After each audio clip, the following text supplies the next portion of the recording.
শুকরিয়ার বিষয়। প্রথমত মানুষ অহংকার করে তিনটি বিষয়ের উপর। তিন প্রকার অহংকার মানুষ করে।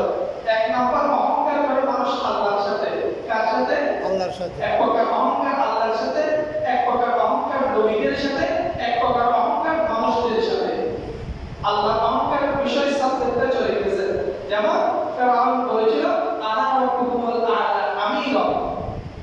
আমি কি? নাউযুবিল্লাহ। নাউযুবিল্লাহ। ফেরাউন বলেছিল আমি রব, আমি কি? রব। নাউযুবিল্লাহ। নমরুদ এবং ইব্রাহিম আলাইহিস সালামের যে কাহিনী আমরা জানি, এটা আল্লাহ তাআলা পবিত্র কালামে কোরআনের মধ্যে অত্যন্ত চমৎকারভাবে বলেছিলেন, রাব্বিয়াল্লাযী ইউহয়ী ওয়া ইউমীত ফাইন্নাল্লাহা ইয়া'তি বিশ-শামসি মিনাল মাশরিqi ওয়া ইয়া'তি বিহা মিনাল মাগরিবি। নমরুদ এবং ইব্রাহিম আলাইহিস সালামের এই বিষয়টা। নমরুদ এবং ইব্রাহিম আলাইহিস সালাম যখন কথোপকথন করছিল, নমরুদ বলতেছে আমি সেরা, আমার চাইতে চেষ্টা কেউ নেই। নাউযুবিল্লাহ। তো ইব্রাহিমকে প্রশ্ন করেছিল তোমার রব কি করতে পারে? তখন ইব্রাহিম আলাইহিস সালাম বলেছিল রাব্বিয়াল্লাযী ইউহয়ী ওয়া ইউমীত, তিনি আমার রব, যিনি মৃত্যুকে জীবিত দান করে, জীবিতকে মৃত্যু দান করে, তিনি আমার কি রব। তখন নমরুদ ছাড়া কি করলো? দুজন ব্যক্তিকে গ্রেফতার করলো, একজন ব্যক্তিকে হত্যা করলো, আর কিছুদিন পর আরেকজন ব্যক্তিকে ছেড়ে দিল। বলে তোমার আল্লাহ যেমন, নাউযুবিল্লাহ, তোমার আল্লাহ যেমন মৃত্যুকে জীবিত করতে পারে, জীবিতকে মৃত্যু করতে পারে, দেখো আমি একজনকে হত্যা করছি আর একজনকে জীবিত ছেড়ে দিয়েছি, তোমার আল্লাহ আর কি করতে পারে? ইব্রাহিম আলাইহিস সালাম চিন্তা করলেন, এই তো শয়তান, এমন শয়তান, দেখো অনেক বড় ঠান্ডা শয়তান, বড় শয়তান, অনেক বড় কি শয়তান, মহা বড় শয়তান। তখন ফাইন্নাল্লাহা ইয়া'তি বিশ-শামসি মিনাল মাশরিqi ওয়া ইয়া'তি বিহা মিনাল মাগরিবি। অর্থাৎ ও নমরুদ, তুমি যদি খোদা হয়ে থাকো, আল্লাহ তাআলা প্রতিদিন পূর্ব দিকে সূর্য ওঠায়, পশ্চিম দিকে সূর্য ডুবায়। সুবহানাল্লাহ, সুবহানাল্লাহ। আমার আল্লাহ প্রতিদিন আমার আল্লাহর হুকুমে সূর্য ওঠে, আমার আল্লাহর হুকুমে সূর্য ডুবে।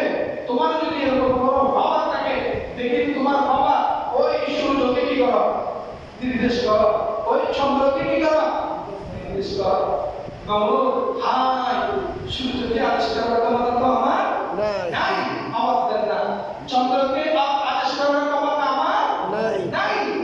আল্লাহ তাআলা এটা যে আল্লাহর সাথে অহংকার করা, আল্লাহর সাথে কি করা? অহংকার করা। প্রথম বিষয় গেল। দ্বিতীয় নম্বর বিষয় হলো রাসূলদের সাথে অহংকার করা। যেমন আমার রাসূল সাল্লাল্লাহু আলাইহি ওয়াসাল্লাম যখন আল্লাহর পক্ষ থেকে নবী হিসেবে আসমান সৃষ্টির পূর্বে, দুনিয়া সৃষ্টির পূর্বে, মাখলুকাত সৃষ্টির পূর্বে আমার রাসূল হিসেবে আল্লাহর কাছে নির্বাচিত ছিলেন। সুবহানাল্লাহ। আল্লাহর কাছে কি হিসেবে? হাবিব হিসেবে নির্বাচিত ছিলেন, আখিরি নবী হিসেবে নির্বাচিত ছিলেন, আল্লাহর বিশেষ পয়গম্বর হিসেবে নির্বাচিত ছিলেন, আল্লাহর বিশেষ প্রিয় বান্দা হিসেবে নির্বাচিত ছিলেন। সুবহানাল্লাহ। আমার আল্লাহ যখন আমার রাসূলকে রাসূল হিসেবে, মক্কার মানুষ আল্লাহ রাসূলকে আলামী উপাধি দিয়েছে, তখন তিনি নিজেকে রাসূল হিসেবে প্রকাশ করেন নাই। মক্কার মানুষ সমস্ত তাদের মূল্যবান জিনিসপত্র আমার রাসূলের হাতেই আমানত হিসেবে রাখতেন। সুবহানাল্লাহ। মক্কা এবং মদিনার মধ্যে সবচেয়ে বিশ্বস্ত যদি কেউ থাকে, তিনি হলেন আমার রাসূল। তিনি হলেন কি? আমার রাসূল। যার জবান দিয়ে কখনো একটা মিথ্যা কথা বাইরে হয় নাই, যার থেকে কখনো মানুষ কষ্ট পায় নাই, যার কাছে কখনো মানুষ কোনো রকমের অপদস্থ হয় নাই, যার কাছে কোনো মানুষ কখনো মানে অবজ্ঞা হয় নাই, তিনি হলেন কে? রাসূলুল্লাহ সাল্লাল্লাহু আলাইহি ওয়াসাল্লাম। তিনি যখন রাসূল হিসেবে নির্বাচিত হলেন, প্রকাশিত হলেন, মক্কার মানুষটাই বলতেন সে আমাদের মতো খায়, আমাদের মতো চলে, আমাদের মতো বাজারে যায়, সে আমার কিভাবে নবী হয়? নাউযুবিল্লাহ, নাউযুবিল্লাহ। এটা কার কথা? কার কথা? মক্কাবাসীদের কথা। মক্কা আবু জাহেলের উত্তরসূরিদের কথা, আবু জাহেলের কথা। কার কথা? রাসূল তো আমাদের মতো কেমন হয়? নাউযুবিল্লাহ। রাসূলের সুবহানাল্লাহ এগুলো আলোচনা কারণ মেলাওয়ালের সামনে আসে। আমরা জাস্ট ঈদে মিলাদ নবীর সামনে রয়েছে, রাসূলের সাথে জাস্ট ঈদে মিলাদ নবী ইনশাআল্লাহ সামনে আলোচনা হবে। এই বিষয়ে আমরা কথা বলবো না। তৃতীয় নম্বর আপনাদের সামনে যেটা কথা বলেছিলাম, মানুষ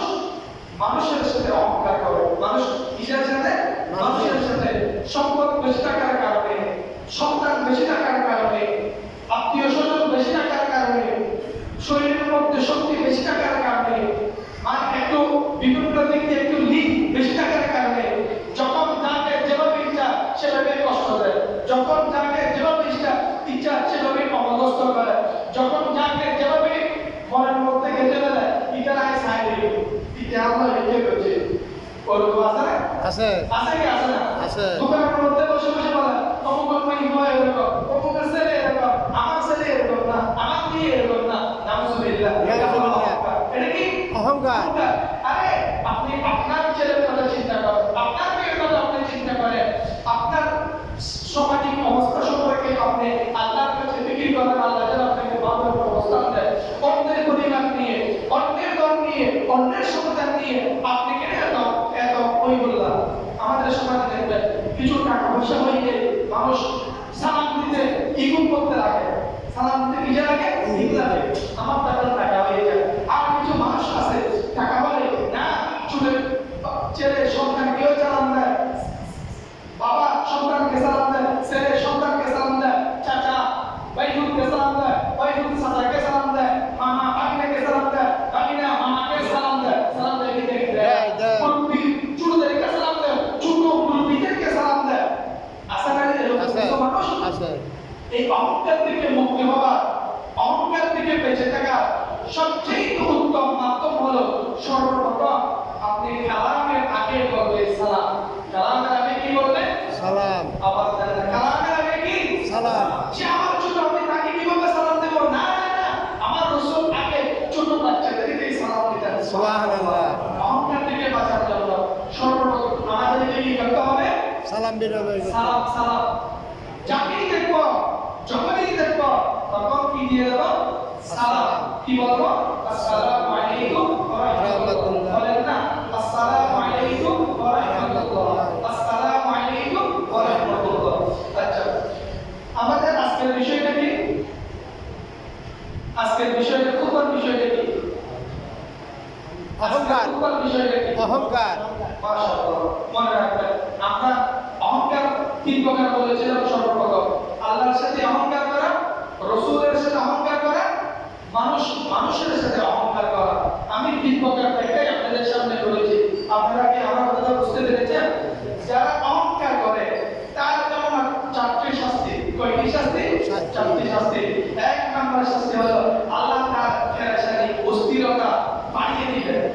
ইতর বাইদুনি আমানি আর ভাই হুকুম কো বলো দিল না, হুকুম ভাই না জানি ইতর বর্ণে আমানি কামাই দিলেন, আর বড় একটা হবে না জানেন। এরকম কিছু বাবা আছে না? আছে। এরকম কিছু মা আছে না? আছে। এরকম কিছু প্রতিবেশী আছে না? আছে। আপনাদের সমাজে নেই, অন্যান্য সমাজ আছে, এটা বলতে আছে। আপনাদের সমাজে নাই, অন্যান্য সমাজে আছে কিন্তু এই সমাজে নেই। তাহলে এক নম্বর আল্লাহ তার ফেরেশতানি বাড়িয়ে দিবেন, যার মধ্যে কি থাকবে? অহংকার থাকবে। যার মধ্যে কি থাকবে? অহংকার থাকবে।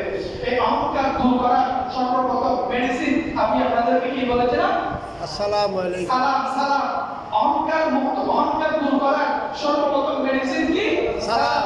দ্বিতীয় নম্বর হলো আল্লাহ তার রূপ দিয়ে বাড়িয়ে দিবেন, গলা মুসিবত বাড়িয়ে দিবেন, টেনশন বাড়িয়ে দিবেন। রাত্রে ঘুমের ওষুধ না খেলে ওই অহংকার ব্যক্তির ঘুম হবে না, তার প্রেশার বেড়ে যাবে। আমার কথা বুঝতে পেরেছেন? বুঝতে পেরেছি। ঘুমের ওষুধ ছাড়া, প্রেশারের ওষুধ ছাড়া তার কি হয় না? ঘুম হয় না। ঘুম হয় না। কার হ্যাঁ। অহংকারী ব্যক্তির কার? অহংকারী ব্যক্তির। আর কিছু মানুষ অসুস্থতার কারণে প্রেশারের ওষুধ খায়, ঘুম না হওয়ার কারণে প্রেশারের ওষুধ খায়। তো হ্যাঁ, আমি এটা দুই প্রকার, এক প্রকার ব্যক্তি অহংকারী আর এক প্রকার ব্যক্তি ভালো। আমি দুই প্রকারে আপনারা সেটা বুঝিয়ে দিবেন। তৃতীয় নম্বর ব্যক্তি হলো আল্লাহ তাআলা তার সমস্ত নেক আমলগুলো ধ্বংস করে দিলেন। কি আমল? কি আমল? নেক আমল। নেক আমল। কার নেক আমল? অহংকারী ব্যক্তির নেক আমল। যার সম্পদ বেশি আছে, যার ক্ষমতা বেশি আছে, যার আত্মীয়স্বজন বেশি থাকার কারণে যে কোনো কাউকে যে কোনো মুহূর্তে আক্রমণ করতে, মাইক দিতে, থাপ্পড় দিতে তার গায়ে লাগে না। আছে না? সমাজে এরকম মানুষ আছে না? আছে। তার দুষি মেরে দিবে, থাপ্পড় মেরে দিবে, ইচ্ছা মতো, তার ইচ্ছা মতো যত অপদস্থ অসম্মান সুযোগ শব্দ আছে সবগুলো বলতে থাকে। আছে কি আছে না? আছে। এগুলো হলো অহংকার। এগুলো কি? অহংকার। কাজ। আল্লাহ তাআলা বলেন তার সমস্ত